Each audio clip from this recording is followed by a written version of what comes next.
네, 먼저 본문 말씀 읽도록 하겠습니다. 시편 131편입니다. 시편 131편입니다. 제가 읽어드릴게요. 하나님의 말씀을 들으십시오. 여호와여, 내 마음이 교만하지 아니하고 내 눈이 오만하지 아니하오며 내가 큰 일과 감당하지 못할 놀라운 일을 하려고 힘쓰지 아니하나이다. 실로 내가 내 영혼으로 고요하고 평온하게 하기를 젖된 아이가 그의 어머니 품에 있음 같게 하였나니 내 영혼이 젖된 아이와 같도다. 이스라엘아, 지금부터 영원까지 여호와를 바랄지어다. 아멘. 네, 오늘은요 시편 131편을 통해서요 우리가 우울함과 무기력함들을 근처에서 많이 보기도 하고 우리가 한 번쯤은 다 느껴본 경험들이 있을 거예요. 이것들을 우리가 왜 느끼게 되는지, 특별히 이 현대사회에서는 왜 이런 우울함과 무기력함이 더 만연해 있는지 살펴보고요, 이걸 어떻게 다뤄야 될지 좀 살펴보도록 하겠습니다. 오늘은 세 절밖에 안 돼요. 세 절밖에 안 되고 총 3대지로 진행이 될 건데요. 첫 번째 대지는요, 우리가 왜 우울감과 무기력함에 빠질 수밖에 없는지에 대해서 한번 살펴볼 거고요. 그 다음에 두 번째는 우리가 그 우울감과 무기력함을 어떻게 다뤄야 될지에 대해서 살펴볼 겁니다. 그리고 마지막으로 우리가 우울하고 무기력할 때 바라봐야 될 분에 대해서 이야기하고 설교를 마무리하도록 하겠습니다. 먼저 첫 번째 대지입니다. 우리는 왜 우울하고 무기력할까요? 이것을 살펴보기 전에 오늘 본문의 표제를 한번 봤으면 좋겠습니다. 여러분들 성경을 한번 보시고요. 표제에 뭐라고 써있죠?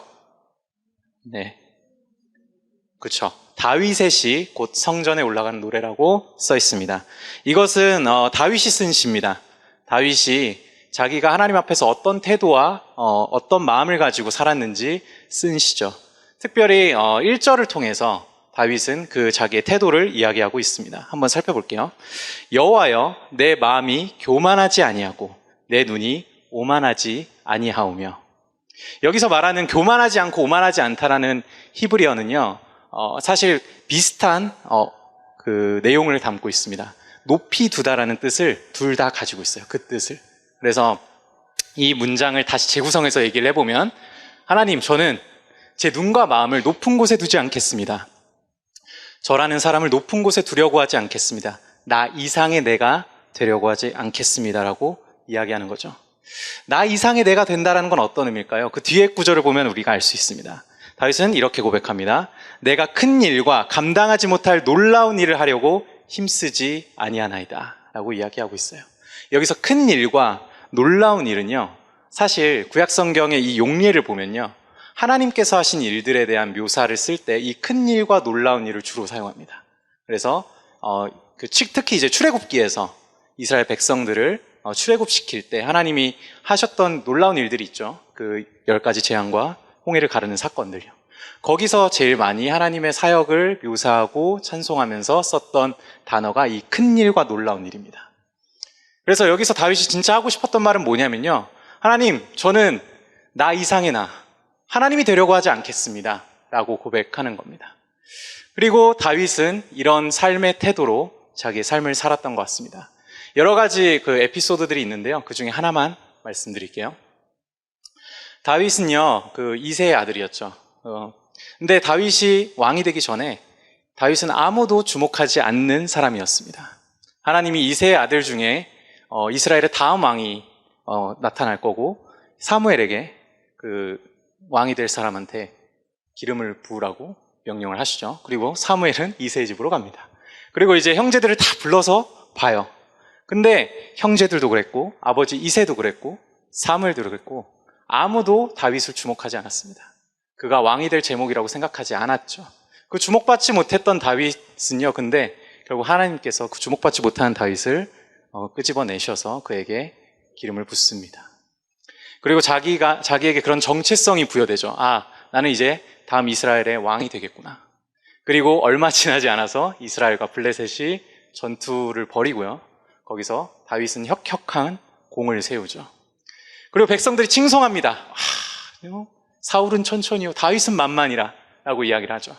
거기서 다윗은 아마 이런 생각을 했을 겁니다. 하나님이 나에게 기름 부으신 대로, 약속하신 대로 나를 왕으로 만들어가고 계시는구나. 근데 그렇게 잘 나가던 다윗의 삶에 걸림돌이 하나 생깁니다. 뭘까요? 사울이 그 다윗을 칭송하고 사울을 칭송하는 말에 질투심을 느껴서 자기 왕권이 위협받는다 생각해서 다윗을 죽이려고 하죠. 근데 그 죽이려고 하는 그 시도가요, 10년 동안 지속이 돼요. 자, 그 이스라엘의 모든 자원과 군사력을 동원해서요, 다윗을 잡으려고 합니다. 여러분 한번 상상해 봅시다. 만약에 우리가 대한민국에 사는데 대한민국의 국군 통수권자, 그러니까 대통령이 나는 아무 잘못을 한 게 없는데 나를 죄인으로 낙인 찍고 이 사람을 반드시 잡아야 됩니다 하면서 군경을 동원해가지고 샅샅이 전국을 뒤진다고 생각을 해보세요.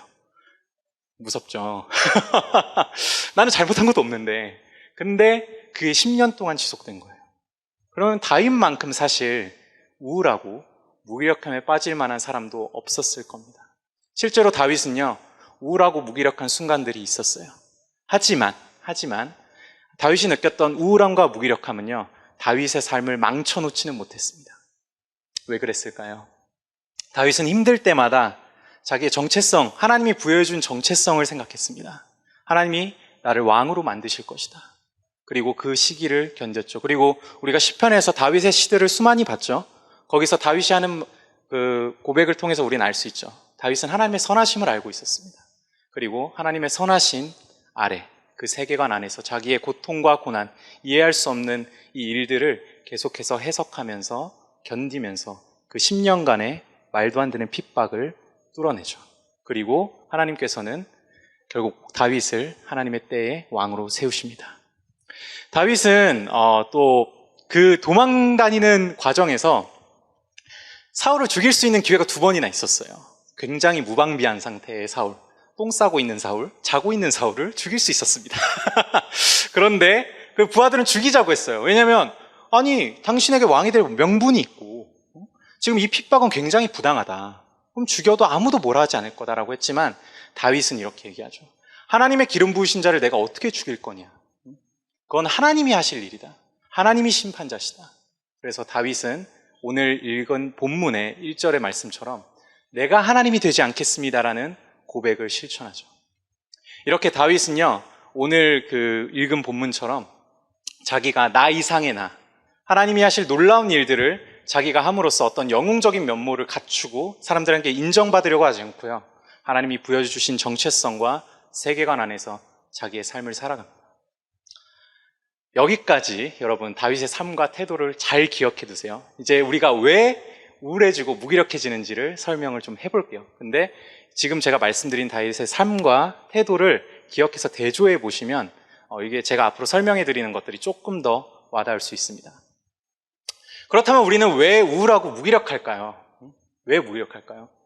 제가 최근 통계를 보니까요, 24년 3월에 있었던 통계였던 것 같아요. 고립형 은둔형 청년들이요, 54만 명이에요. 54만 명. 거의 대도시 하나급이죠. 근데 그게 22년도에 비해서 2배는, 2년 만에 2배가 는 숫자라고 하더라고요. 그만큼 지금 우리가, 물론 그 고립 은둔형 청년들이 무기력함과 어떤 그 우울감 때문에만 집에 있는 건 아닐 수도 있어요. 근데 중요한 건 뭐냐면 그게 분명히 작용을 했을 거라는 거죠. 그렇다면 우리는 왜 이렇게 만연한 우울감과 무기력함에 노출되어 있을까요? 우리도 그런 것들을 쉽게 경험하곤 하죠. 결론부터 말씀드리자면 우리의 죄 때문입니다. 이게 무슨 말이지? 우리의 죄 때문에 내가 우울하고 무기력해진다고요? 좀 이해가 안 되시죠? 제가 차근차근 한번 설명해 드려볼게요. 하나님이 인간을 창조하실 때요, 원래 디자인한 인간의 모습은요, 하나님이 부여해준 정체성을 받아들이고 하나님이 통치하시는 세계관 안에서 인간이 살 때 가장 인간답고 가장 행복하고 가장 의미 있는 존재로 살 수 있게 디자인되었습니다.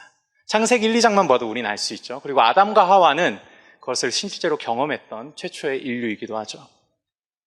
그런데 창세기 3장에 범죄를 합니다. 최초의 인류인 아담과 하와는. 어떤 범죄를 했냐면요, 그 죄의 어떤 측면을 제가 지금 설명드려 볼게요.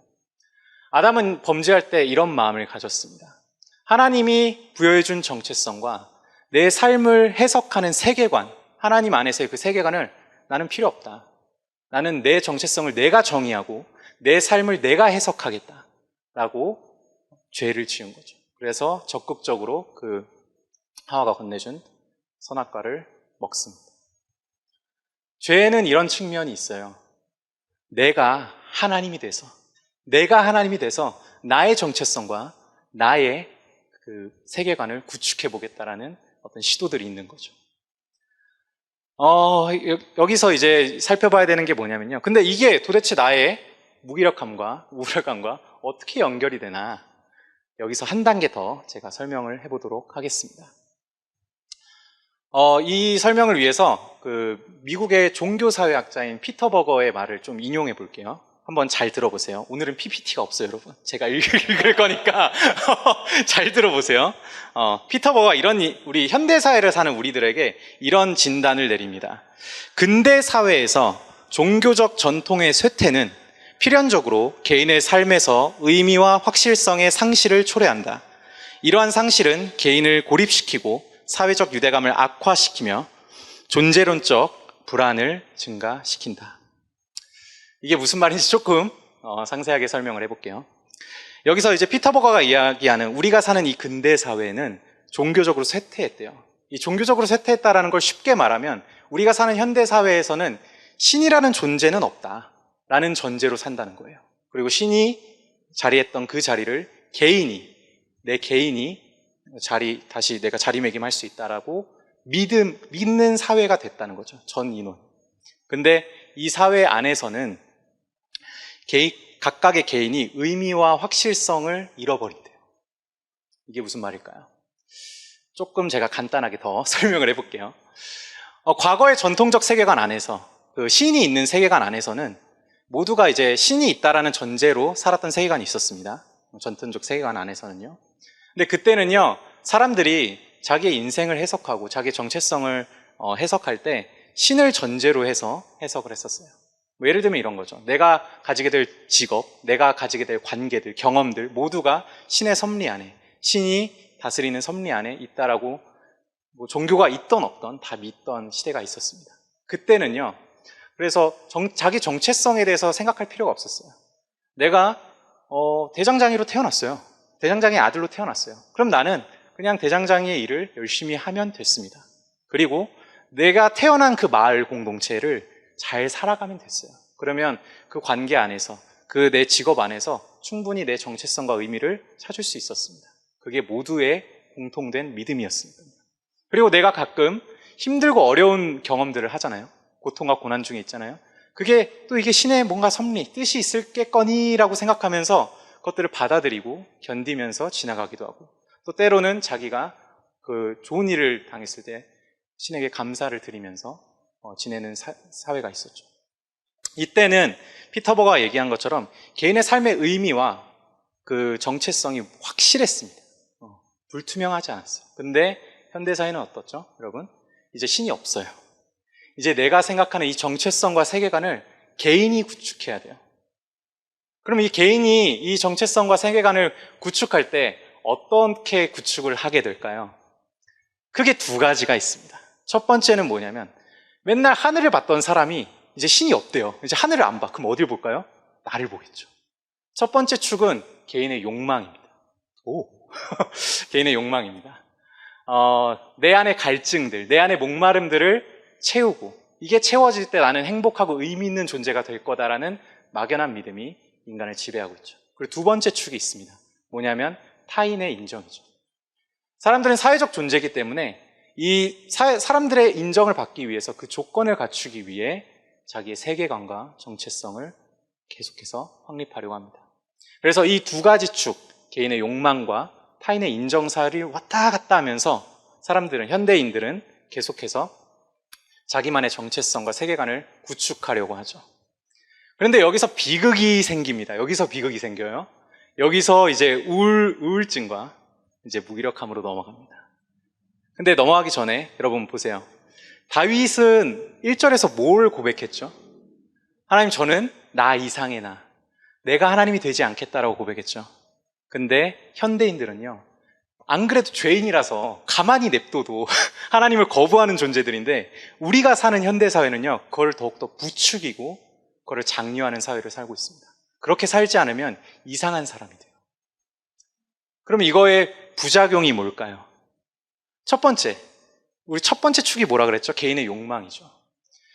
개인의 욕망대로 살면 뭐가 내 정체성이 의미 있고 괜찮아질 거야 라고 우리는 모두 생각하지만 안타깝게도 우리는 우리가 무엇을 원하는지 잘 모릅니다. 잘 몰라요. 그래서 어떻게 되죠? 불확실성에 계속 빠지죠. 확실하지 않아요. 그 대표적인 뭐 멀리 갈 것도 없습니다. 저만 생각해도 그렇죠. 제 얘기를 좀 해볼게요. 여기에 저를 아시는 분도 있고 모르시는 분도 있을 거예요. 근데 저는 직업을 굉장히 왔다 갔다 많이 옮긴 사람입니다. 현대인들이 가지는 이 대표적인 개인의 욕망을 채우면 내가 행복하고 의미 있는 사람이 될 거다라는 대표적인 환상 중에 하나가 뭐냐면 나한테 가장 잘 맞는 직업을 만나면 나는 행복해질 거야. 나는 의미 있는 삶을 살 수 있을 거야. 라는 생각을 하게 된다는 거죠. 저는요, 고등학생 때요, 이공계열을 선택했습니다. 그리고 교수를 꿈꾸면서, 그 당시에는 제가 교수가 될 줄 알았어요. 교수를 꿈꾸면서 대학을 진학했어요. 그리고 화학공학과를 가고 싶었는데요. 제가 대학 가서 그 대학 물리를 공부하다가 문득 알게 된 건 뭐냐면 나는 물리 젬병이구나. 난 도저히 이 화학공학과를 졸업할 수 없구나. 저는 화학공학과는 물리 안 하는 줄 알았어요. 근데 정말로 모든 공학은 다 물리를 기반으로 하고 있더라고요. 연력학이라는 게 물리 기반이더라고요. 그런데 도저히 못하겠어요. 그래서 산업공학과에서 계속 했습니다. 산업공학과에서 주로 다루는 것들이 이제 데이터 사이언스랑 이제 뭐 생산관리 관련된 그 전공인데 그것들을 이제 전공을 하고 나서 보통은 생산관리직을 가거나 이제 공장에 취직을 하는데 저는 진짜 특이하게 건설사에 취직을 하게 됐어요. 건설사에 취직을 하게 돼서 거기서 사업관리 일이랑 그 전략기획 일을 했었고 뭐 기업 M&A도 하는 것들도 관여해서 해봤고 되게 그런 관리직을 하게 됐죠. 근데 뭐 약간 취직하기 전엔 그런 약간 바람이 있었어요. 관리직 멋있는데, 막 사업 막 내가 막 관리하고 막 매니징하고 막 회사 키우고 막 이런 약간 꿈이 있었는데 막상 가보니까 정말 저랑 안 맞는 거예요. 너무 힘들고, 이걸 내가 선택해야 돼? 내가 이거를 계속 보고서 쓰는 게 너무 힘들고.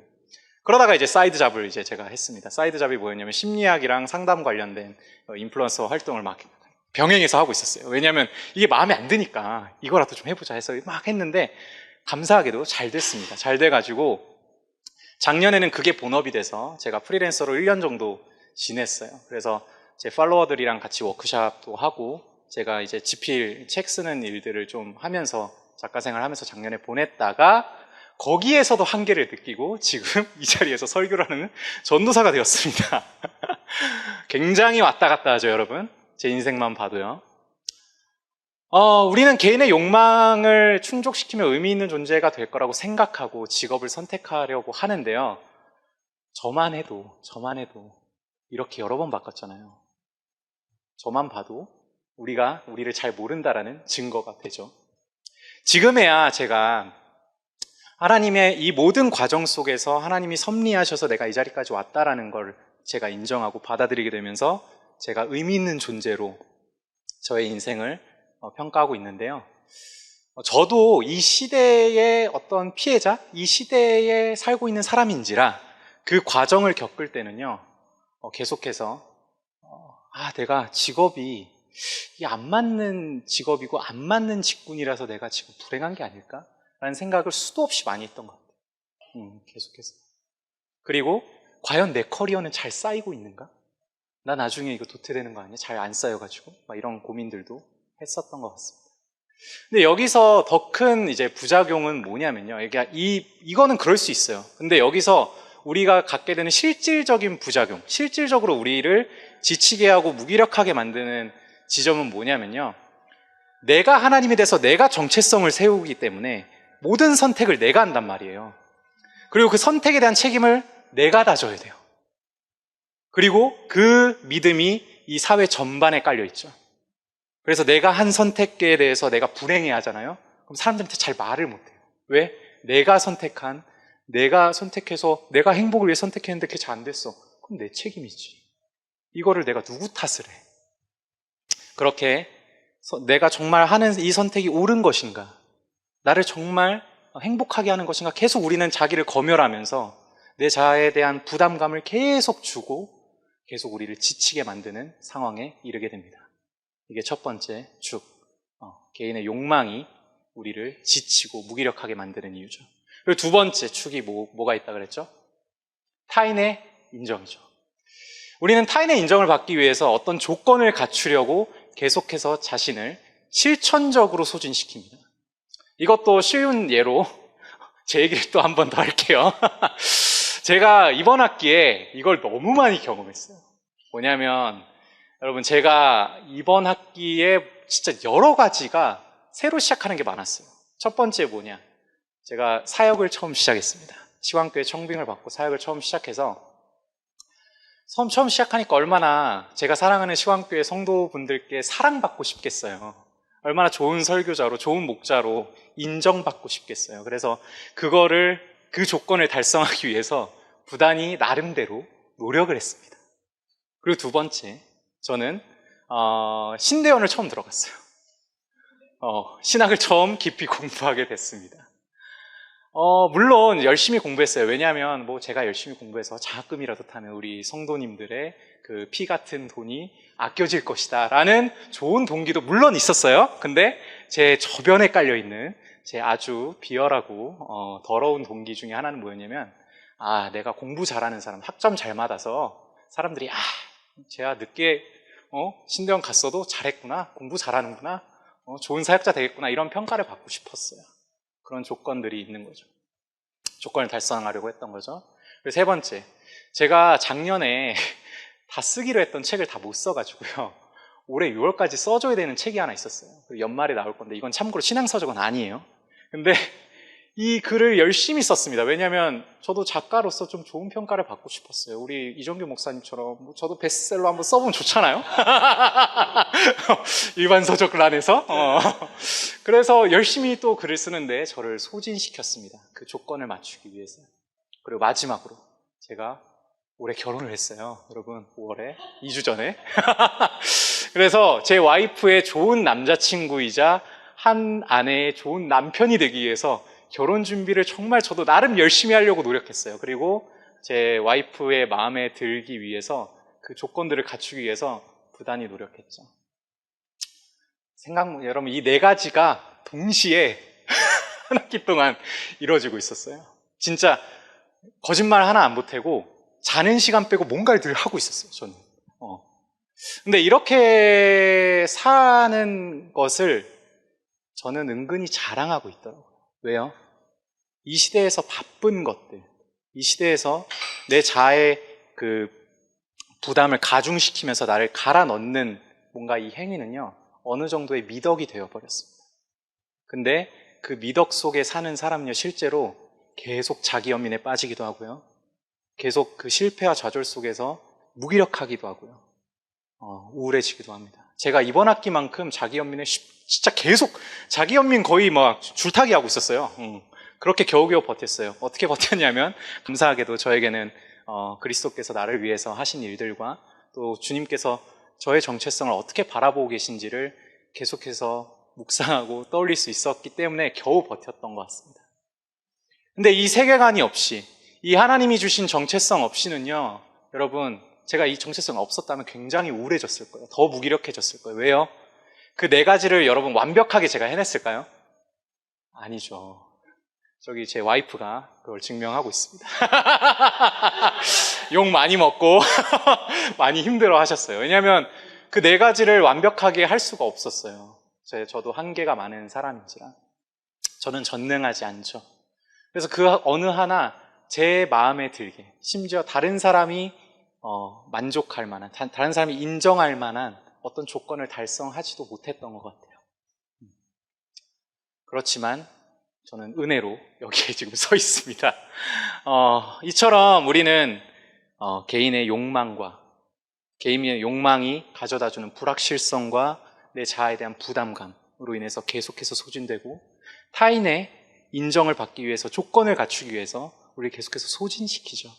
그러다 보면요, 근데 정말 이 과정 속에서 성공하고 성취라도 하면 다행이에요. 진짜 다행이야.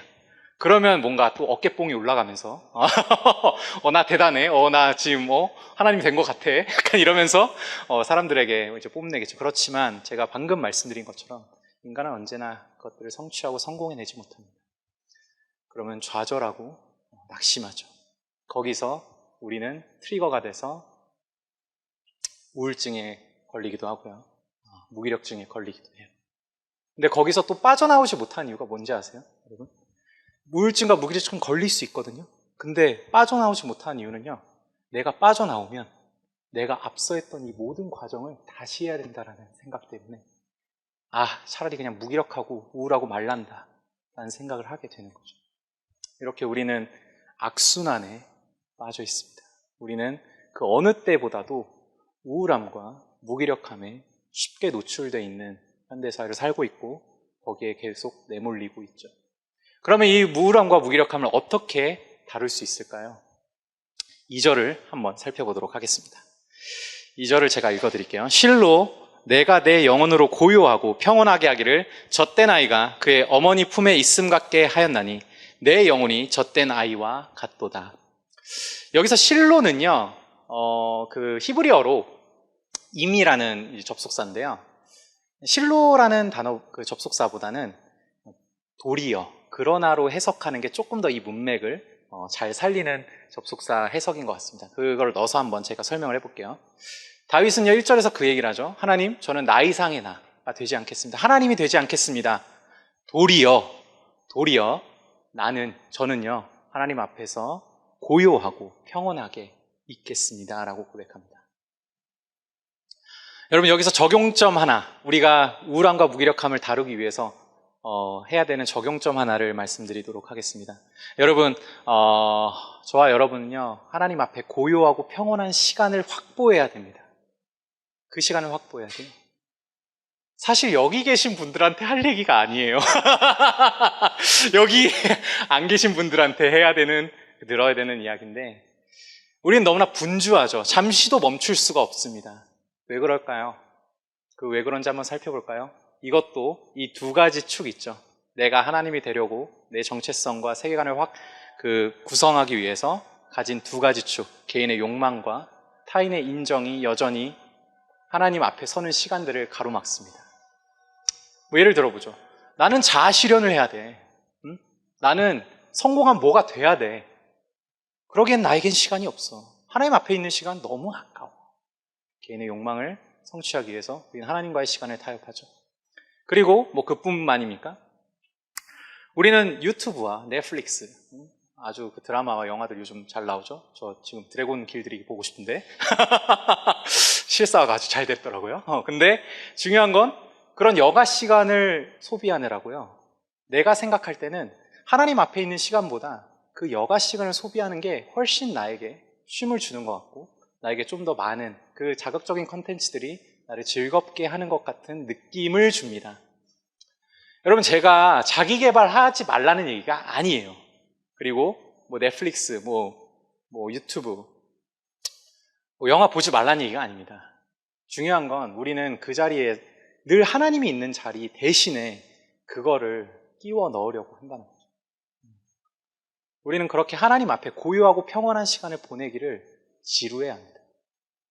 두 번째 이유가 뭐죠? 타인의 인정이죠.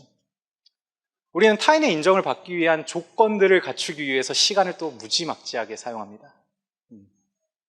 계속해서 사용해요. 그게 내 직장 생활에서 직장 상사가 인정하는 어떤 스펙, 능력일 수도 있고요. 이런 걸 수도 있죠. 내 여자친구, 내 와이프가 뭔가를 요구하는 것들을 들어주느라고 그거를 잠시 미뤄둬도 되는데 미뤄둘 수 없는 그 마음들, 그런 하나하나가 타인의 인정을 받기 위한 어떤 그 하나하나의 조건들을 달성하기 위해서 우리는 하나님 앞에 고요하고 평온한 시간을 보내지 못합니다. 시간을 확보하십시오, 여러분. 그리고 두 번째 적용입니다. 젖된 아이가 그의 어머니 품에 있음 같게 하였나니 내 영혼이 젖된 아이와 같도다라고 다윗은 이야기하죠. 그럼 그 고요하고 평온한 시간에 무엇을 해야 될까요? 우리는 어떤 시간으로 보내야 될까요? 다윗은 그 고요하고, 내 영혼이 고요하고 평온한 그 시간들을요, 젖대 나이가 어머니 품에 안겨있는 이미지와 연결시켜서 설명을 합니다. 여기서 젖대 나이라는 말이 무슨 말일까요? 어떤 의미를 함의하고 있을까요? 구약 성경에는요, 갓난쟁이 아이 있잖아요. 갓난쟁이. 부모님의 품에 안겨 있어야 되는 갓난쟁이 아이를 묘사하는 표현이 두 가지가 나옵니다. 첫 번째는 뭐냐면요, 젖먹이 아이예요. 젖먹이 아이. 이거는 이사야서에 나오거든요. 이사야서에 그 부분에 나와요. 그 천국을 이제 이야기할 때 그 갓난쟁이 그 젖먹이 아이가 뱀굴에 손을 넣었을 때 상함이 없다라는 그 표현할 때 그 아이가 그 젖먹이 아이예요. 그리고 여기 오늘 본문에 나와 있는 젖대 나이라는 표현이 나오죠.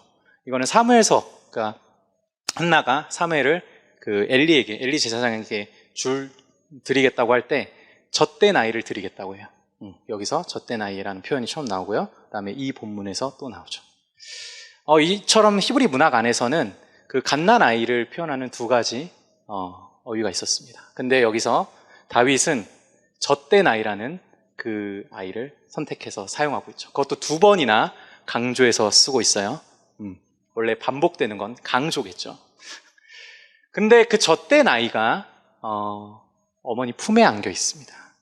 이게 어떤 거를 의미하는지 제가 조금 더 와닿게 설명하기 위해서 그 영국의 그 소아과 의사이자 정신의학자인 그 도널드 위니컷의 이야기를 좀 해보려고 해요. 이분은요, 그 대상관계 이론이랑 발달 심리학에 굉장히 큰 역할을 하신 분이고, 우리가 오늘 살펴볼 그 젖먹이 아이와 젖대 나이, 이 아이들과 어머니와의 관계를 정말 세밀하게 관찰하면서 그 어떤 아이가 건강하게 자라는지를 되게 잘 설명해 주신 분이거든요. 그래서 그분이 하신 말을 제가 좀 인용해 보도록 하겠습니다. 건강한 아이의 징후는 혼자 놀 수 있지만 누군가 곁에 있다는 사실을 인지하는 것이다. 한 번 더 읽어드릴게요. 건강한 아이의 징후는 혼자 놀 수 있지만 누군가 곁에 있다는 사실을 인지하는 것이다 라고 도널드 위니컷은 이야기합니다. 이게 무슨 말일까요? 이 말은 어떤 말을 의미하냐면요, 건강한 아이는요, 혼자 놀 수 있대요. 혼자서 뭔가를 시도하고 도전하고 뭔가를 창작하고 혼자 막 놀아.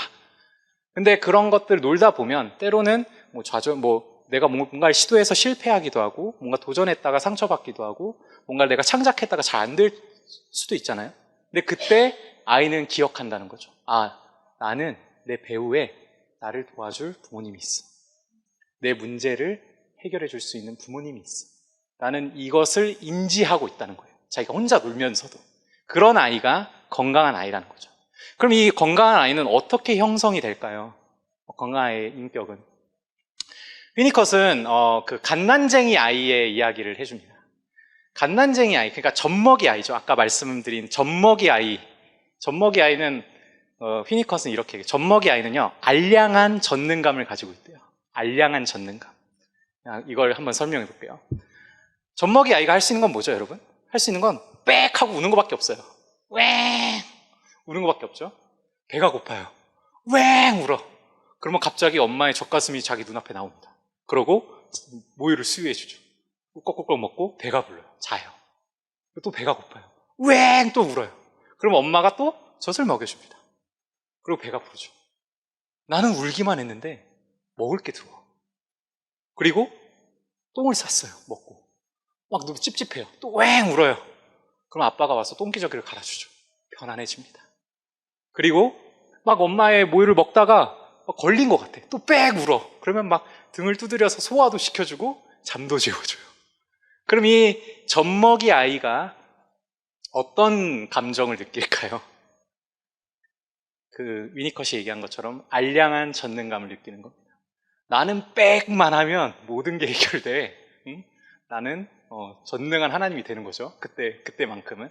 근데 이 아이가 처음으로 좌절을 겪는 시기가 옵니다. 그때가 언제냐면 젖을 떼는 시기예요. 그동안 엄마와 내가 완전히 혼연일체라고 생각을 하면서 지냈어요. 근데 어느 순간 내가 빽 울었는데 엄마가 밥을 안 줘. 그때서야 이 아이는 엄마가 다른 존재임을 인식하기 시작해요.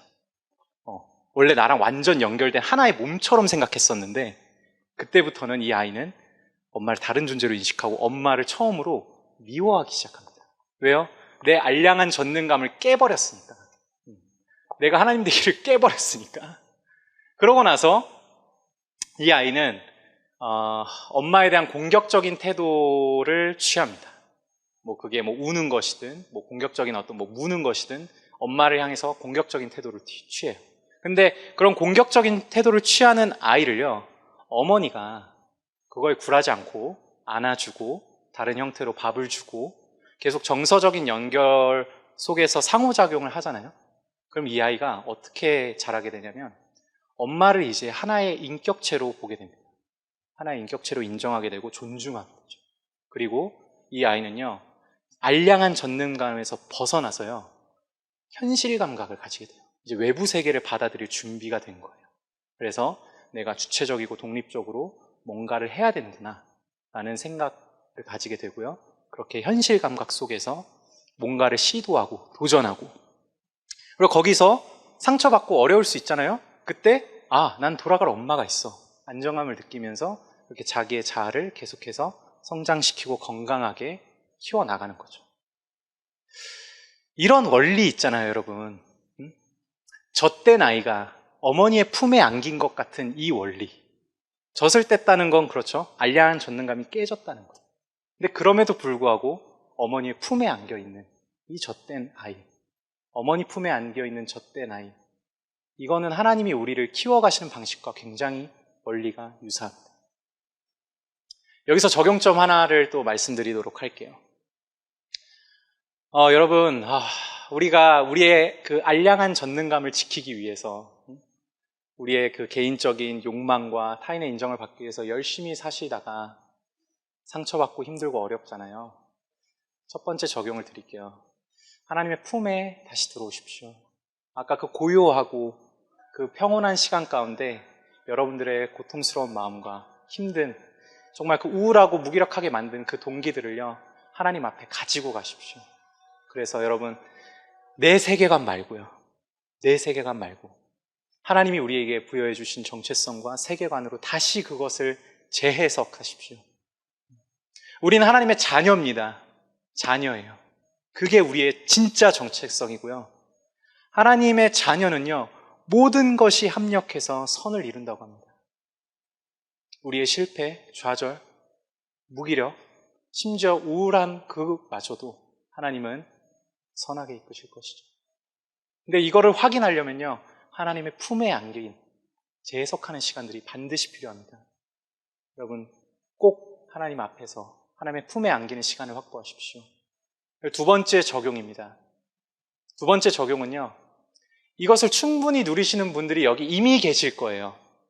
내 인생을 하나님의 섭리 가운데 해석할 줄 알고 하나님께서 나에게 어떤 일들을 하셨는지, 그래서 나는 어떤 존재가 되었는지, 나의 정체성을 이미 아시는 분들이 계시죠. 여러분, 젖을 떼는 시도를 하십시오.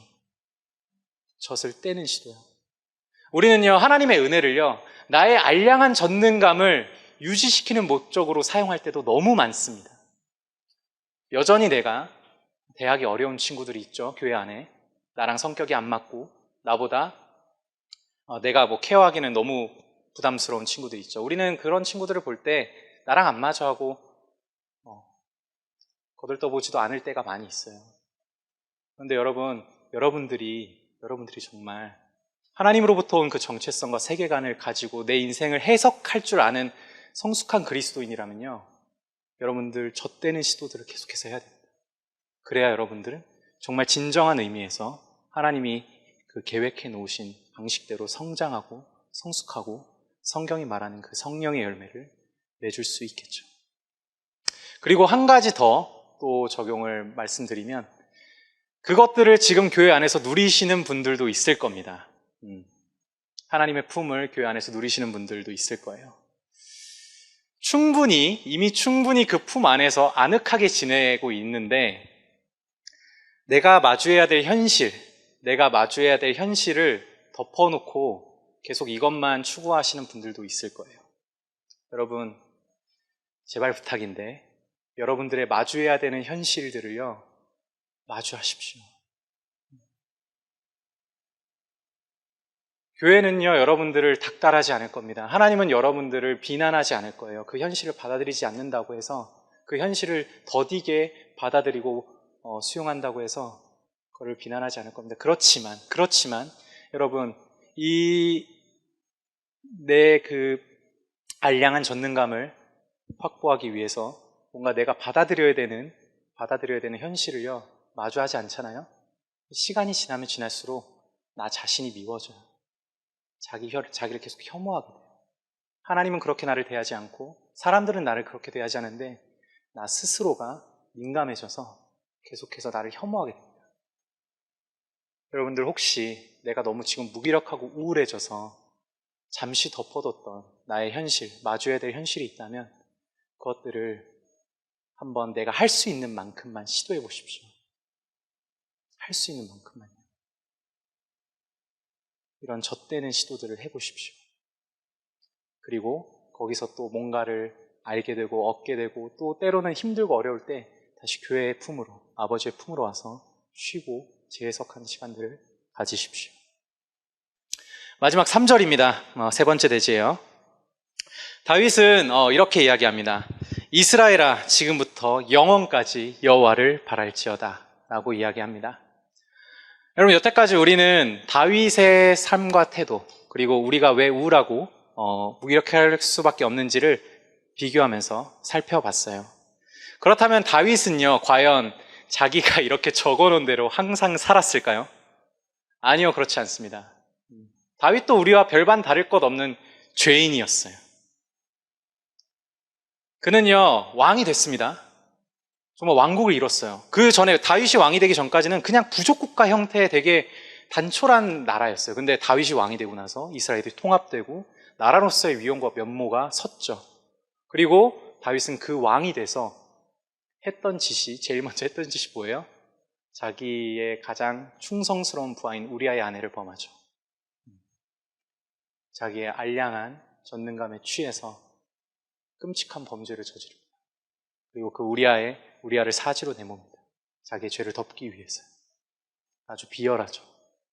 그리고 이후에 다윗은 한 번 더 비슷한 범죄를 저지르는데 뭐냐면요, 자기가 가지고 있는 이 권력을요, 과시하고 확인하기 위해서 인구조사를 합니다. 근데 그 인구조사 때문에 하나님께서는 이스라엘에 재앙을 내리시죠. 거기서 수많은 이스라엘의 백성들이 죽습니다. 여러분, 다윗은요, 우리에게 이런 태도들, 하나님 앞에서의 태도들을 알려주고 있지만요, 이것은 다윗이 온전히 그걸 지켜냈기 때문에 고백하는 게 아니라요, 그냥 자기의 신앙 고백일 뿐이에요. 그래서 다윗은 마지막에 이스라엘 여러분, 나를 보십시오라고 하지 않습니다. 여호와를 바라라고 하죠. 여호와를요. 영원까지 여호와를 바라라고 얘기합니다. 그럼 이 영원까지 바라라고 다윗이 지목하고 있는 여호와는 어떤 하나님입니까? 이 여호와는요, 다윗과 같이 왔다 갔다 하는 이스라엘 백성들, 하나님을 섬기다가도 또 하나님께 반역하다가도 계속해서 하나님이 없이 자기의 세계관과 자기의 어떤 정체성을 스스로 구축하려고, 스스로 하나님이 되려고 하는, 스스로 알량한 전능감에 빠져서 자기 멋대로 하나님을 반역하는 이스라엘 백성들을 끝까지 사랑하신 하나님이십니다. 계속해서 선지자들을 보내서 회개를 촉구하죠. 제발 돌이켜라. 너는 지금 스스로 가장 무기력하고 우울한 지점으로 너를 몰아가고 있다. 나에게로 돌아와라. 내가 너를 그렇게 짓지 않았다. 너는 내 안에 있을 때 가장 행복하고 가장 의미 있는 존재로 여겨질 수 있다라고 하나님 말씀하시지만 이스라엘은 계속 거부하죠. 이것이 구약 성경과 신약 성경에 이미 증명이 됐고요. 그리고 우리의 인류 역사를 통해서 계속해서 반복됐죠. 그리고 그 역사뿐만 아니라 우리 개개인의 일상 속에서도 지금 하나님을 반역하는 우리가 죄인이라는 걸 계속해서 확인하고 있습니다. 그렇습니다, 여러분. 인간은요, 스스로 죄의 문제를 해결할 수가 없어요. 이 알량한 전능감에서 벗어날 수가 없는 거예요. 그러다 보니까 하나님께서는요, 이 땅에 오시기로 합니다. 본인이 직접요. 우리는 그 알량한 전능감을 지키기 위해서 뭔가 고군분투했지만 실제로 전능하신 그분께서, 실제로 모든 것이 가능하시고 모든 것을 아시는 그분께서요, 우리의 죄를 해결하기 위해서 가장 안전한 아버지의 품에서 나오십니다. 요한복음 1장 18절입니다. 본래 하나님을 본 사람이 없으되 아버지 품속에 있는 독생하신 하나님이 나타내셨느니라. 성자 하나님께서는요, 우리의 죄를 해결하시기 위해서 아버지의 품에 나오셔서, 품에서 직접 나오셔서 사람이 되십니다. 그러고 마리아의 태에서 우리와 같은 젖먹이 아이부터 시작을 하시죠. 그리고 젖대는 경험들, 어머니의 품에 다시 안기는 우리가 겪었던 그 모든 경험들을 하십니다. 그분은 죄를 짓진 않으셨지만 우리가 스스로 우리의 정체성과 세계관을 구축하고 그렇게 살려는 비참함 속에서 사는 우리의 인류의, 우리 사람들의 삶 속에 들어오셔서요, 우리의 비참함과 신음소리를 듣고 보고 직접 경험하셨습니다. 그리고 우리의 죄를 가지고 십자가라고 하시죠. 그분이 왜 십자가에 가셨을까요? 요한복음 17장 21절은 이렇게 얘기합니다. 십자가에 달리시기 전 예수님이 하나님께 기도한 장면입니다. 아버지여, 아버지께서 내 안에, 내가 아버지 안에 있는 것 같이 그들도 다 하나가 되어 우리 안에 있게 하여 주십시오. 여러분, 그분이 바라는 것은 우리의 알량한 전능감을 깨버리고 전능하신 하나님의 품에 안겨서 회복하고 그 안에서 안식하기를 바랬던 겁니다. 그래서 그분은 십자가로 가시죠. 왜요? 우리 스스로는, 인간 스스로는 죄를 해결할 수 없으니까요. 그리고 그분은 가장 우울하고 가장 무기력한 상태에서 십자가에 달리십니다.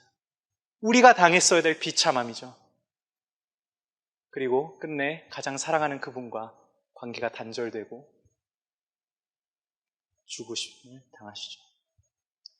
그런데 여러분, 여기서 주님의 사역은 끝나지 않습니다. 하나님 아버지께서는요, 성자 하나님을 살리세요. 부활시키시죠. 죄 없으신 분들을 다시 살리십니다. 그리고 예수 그리스도를요, 부활의 첫 열매로 삼으시죠. 왜요? 여러분, 이게 놀라운 사실이 뭐냐면요, 예수님이 다시 아버지의 품으로 가신 거예요. 우리는 이걸 통해서 알 수 있는, 소망을 가질 수 있는 게 뭐냐면요, 그리스도 안에 있는 그 누구든 우리가 가야 될 마지막 종착지는요, 아버지 품입니다. 우리의 삶은 여기서 고난과 고통 속에서, 우울함과 무기력 속에서 끝나지 않습니다.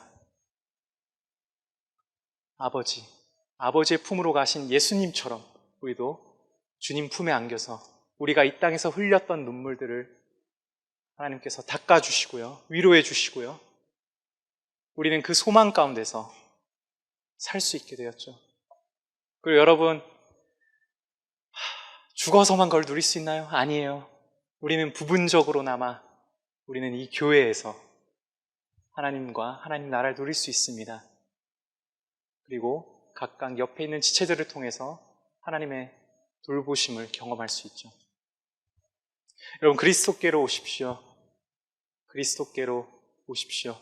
그래서 여러분들이 가지고 있던 알량한 전능감, 그거 깨졌다고 너무 슬퍼하지 마시고요, 너무 무기력하고 우울해하지 마시고요, 하나님, 진짜 전능하신 하나님의 품으로 달려 들어가서 여러분들의 인생을 재해석하시고 안식하시길 바랍니다.